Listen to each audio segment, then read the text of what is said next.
कला पेली भिजाल तिवैया हो उगी हे दीनाना। कला पेली भिजाल तिवैया हो उगी हे दीनानाथ, उगी हे दीनानाथ, उगी हे दीनानाथ। कटलो से कटेना समैया हो उगी हे दीनानाथ, उगी हे दीनानाथ, उगी हे दीनानाथ।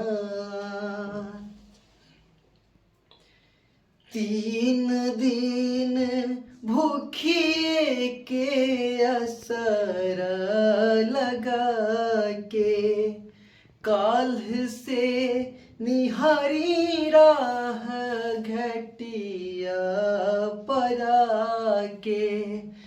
3 दिन भूखिए के असर लगा के, काल्हू से निहारी राह घटिया पे आके।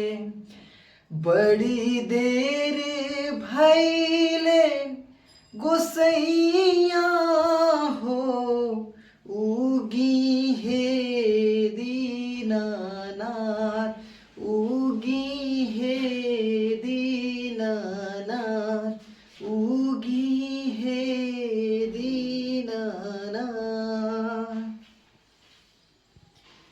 लला की ललैया से होई न इशारा, केहू ना ही जागी सुतल रही जग सारा।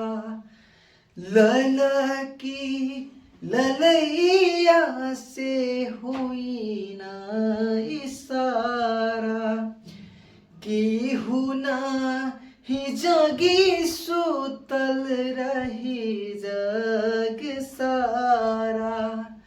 जो है राह फुलावो पतैया हो उगी हे दीनानाथ, उगी हे दीनानाथ, उगी हे दीनानाथ।